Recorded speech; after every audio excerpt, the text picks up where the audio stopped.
प्रतापगढ़ से चल के आए हैं, आपके बीच में आ रहे हैं। दोस्तों, बार बार साथी कह रहे हैं कि अपने आप को जगाते रहिए, और जगाना यही होता है कि तालियां बजाइए, कोई आ जाए तो ताकि उसका हौसला बढ़े। हमारे बीच में भाई वसीम बिट्टू साहब भी हैं, जो एक शानदार मुकर्रिर हैं और अच्छे तरीके से अपनी बात भी रखते हैं। मैं चाहूंगा भाई हकीम वसीम साहब आए और अपने ख्याल का इजहार करें। जोरदार ताली बजाइए नौजवान के लिए जो बहुत बेहतरीन जज्बा रखता है अपने दिल में। हकीम वसीम साहब, वक्त का ख्याल रखें प्लीज। जज़ाकुम। अस्सलामु अलैकुम। नहमदुहु व नुसल्ली अला रसूलिहिल करीम, अम्मा बाद। वक़ाल तआला अना इंद ज़न्नी अब्दी बी।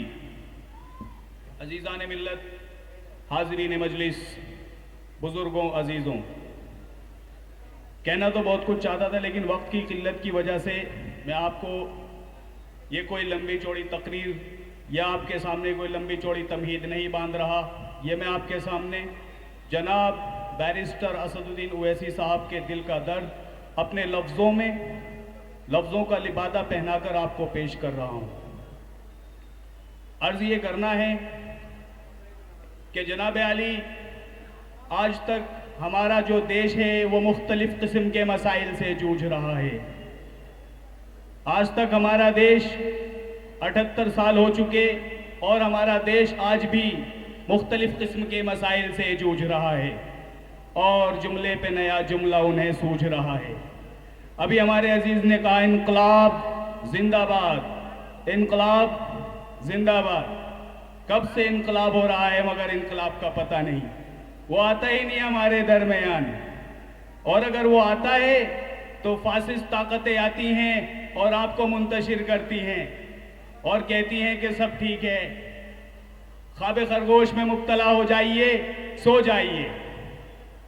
ये फिक्र मुझे चैन से सोने नहीं देगी, अब कौन मेरी कौम को बेदार करेगा।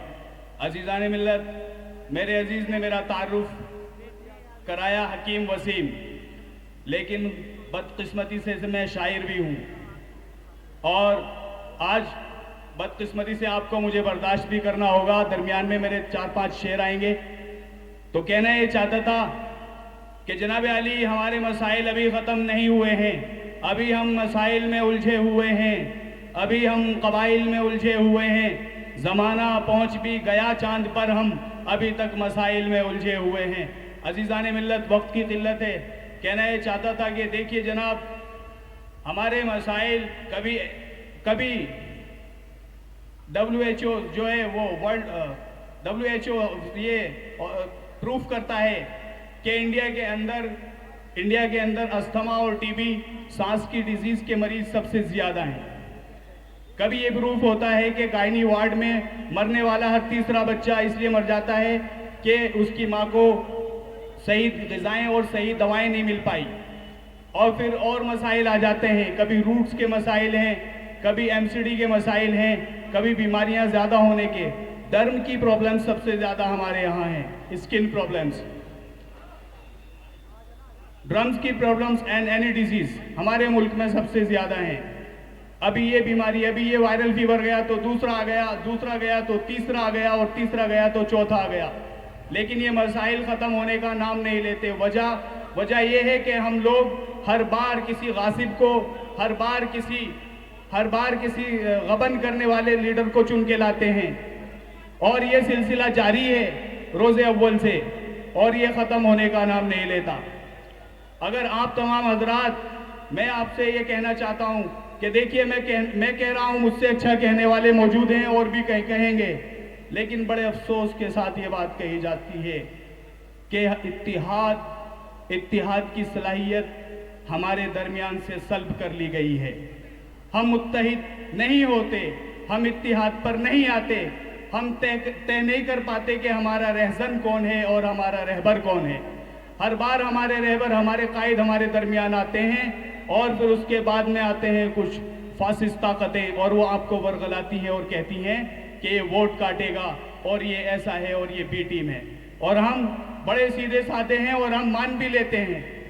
मेरे अजीज, अगर हम ये बातें मानते रहे और मुत्तहिद ना हुए तो एक दिन आएगा कि फिर उसके बाद में कुछ आएंगे फासिक लोग और वादे करेंगे, आपके इमोशन से खेलेंगे और जीत के चले जाएंगे और फिर आप उनको ढूंढते रह जाएंगे। हम आए थे और गए वादे फरदा लेकर, अब हमें ढूंढियो तू रुखे ज़ेबा लेकर। अजीज़ान मिल्लत, मैं चंद शेर कह करके अपनी बात पूरी करता हूँ कि देखिए, मैं मुख्तसर वक्त लेना चाहता हूँ कि मैं ये रिक्वेस्ट करना चाहता हूँ कि आने वाली 5 फरवरी को जनाब हाजी ताहिर हुसैन साहब को अपने कायद के इंतखाब को भारी मतों से पतंग के सामने वाला बटन दबाकर विजयी बनाना है। अजीज़ान मिल्लत, इन चंद शेर के बाद में मैं अपनी जगह लेता हूँ। शजर चमन में अगर सायादार बाकी है, शजर चमन में अगर सायादार बाकी है, मुसाफिरों की वहां आर जार बाकी है।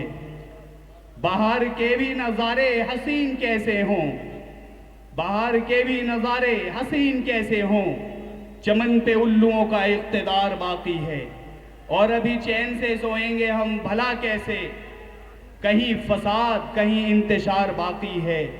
और कत्ल तेरे इक़्तिदार में हुए हैं कितने, कत्ल तेरे इक़्तिदार में हुए हैं कितने, मेरे जहन में अब तक शुमार बाकी है।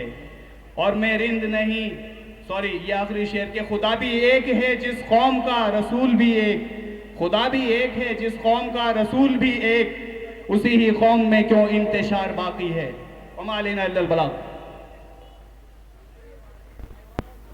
बस बंद करने कहने में रोकना ना पड़े, 2 मिनट में अपनी बात पूरी कर लीजिए। हाज़रीन महफिल, सभी को मेरा अस्सलाम वालेकुम। सबसे पहले मैं आपको बताना चाहूँगा, मैं कोई पॉलिटिकल लीडर नहीं हूँ। कभी ज़िंदगी में मैंने 10 लोगों के बीच में बात नहीं की, लेकिन एक दर्द को लेके जो 2016 से और 2025 तक इस कौम पर हो रहा है, उस दर्द की तकलीफ़ को महसूस करता हूँ। तो वही तकलीफ़ मुझे हाजी ताहिर हुसैन साहब की फैमिली, जो पिछले 5 साल से उस बेगुनाह फैमिली जो निर्दोष थी वो जुल्म को सह रही है, उस दर्द की तकलीफ को मैं महसूस करता हूँ। तो आप भी उस दर्द को महसूस कीजिए जो उनकी 10-15 साल की बच्ची पिछले 5 साल से महसूस कर रही है। उस दर्द को महसूस कीजिए जिनका बूढ़ा बाप लोगों के घर जा जाके अपने बच्चे की बेगुनाही के लिए वोट की अपील कर रहा है। उस बीवी से जो एक सुबह को नाश्ता नहीं करती और निकल जाती है लोगों के घर हमारी चौखटों पर, इसलिए कि मेरे शौहर की बेगुनाही साबित हो जाए। ये इलेक्शन, ये चुनाव सत्ता का नहीं है मेरे दोस्तों, ये चुनाव जो है वो चुनाव इंसानियत का है। मुस्तफाबाद के तमाम लोगों से मैं कहना चाहूँगा कि इस बार इंसानियत का साथ दीजिए, क्योंकि पूरा देश आपको देख रहा है, पूरे देश की निगाहें इन 2 सीटों पर है और दोनों ही मजलूम हैं। वो विरोधिया पार्टियां जो आज के कल तक कहती थी कि ताहिर हुसैन सिर्फ वोट काट रहा है, अल्हम्दुलिल्लाह अल्लाह की लाठी में आवाज नहीं होती। आज वो ही दलाल एक्टिव हो चुके हैं, बौखला गए हैं, 3-3 बजे तक बाइकों पे भाग रहे हैं। ये क्या हुआ, ये क्या हुआ, ताहिर का इलेक्शन तो 1 नंबर आ गया। अगर कोई टक्कर बीजेपी को दे सकता है तो वो ताहिर हुसैन है। अल्हम्दुलिल्लाह अल्लाह की लाठी में आवाज नहीं होती। तुम कल तक कहते थे ना ये वोट कटवा, लेकिन मुस्तफाबाद का माहौल, मुस्तफाबाद की आवाम को सलाम करता हूं मैं, जो कल से ताहिर हुसैन साहब के साथ लगातार हमारे साथ दे रही है, तो आप इस सलाम के काबिल है। तो मेरा आपसे बस यही रिक्वेस्ट है मेरे दोस्तों, कल इम्तियाज जलील साहब कह रहे थे ना कि मैं सिर्फ 2 किलो पे सुबह से, आज मेरे साथ भी ये है, मैं सुबह 1 कप चाय पी के जो निकला हूँ तो रैली में इम्तियाज साहब तो ताहिर साहब की रैली में, फिर उसके बाद यहाँ आ गया। मैंने सोचा खाना खाऊंगा तो वक्त बर्बाद होगा। ये कौम जो है इसको जगाना है, हमें इस कौम को जगाना है, क्योंकि ये हमारे मुस्तकबिल का सवाल है। आज एक रहनुमा हमारे बीच में हमारी क़यादत कर रहा है जिसका नाम बैरिस्टर असदुद्दीन है। वो दीवानों की तरह जिसके पास वक्त नहीं होता 3-3 घंटे मुस्तफाबाद की गलियों में आता है, वो शाहीन बाग जाता है, उसको दीवानगी सिर्फ इसलिए है क्योंकि उसे कौम का दर्द महसूस होता है। वो चाहता है कि इस कौम के बच्चों का मुस्तकबिल बने। वो चाहता है कि ये कौम जो इस पे जुल्म हो रहा है जुल्म ना हो, इत्तेहाद की ताकत बने। कब तक दूसरों के झंडे उठाओगे, दरिया बिछाओगे? अरे देखिए, मेरी औकात नहीं है, लेकिन इस पार्टी ने मुझे मंच पर, जिस पे असद साहब थोड़ी देर में बैठेंगे, उसी मंच पर मैं बोल रहा हूँ अल्हम्दुलिल्लाह। तो मेरी सभी से रिक्वेस्ट है, गुजारिश है, इंसानियत का साथ दीजिए। आपका एक वोट ना तो बीजेपी को सत्ता से हटा सकता है और ना ही आपका वोट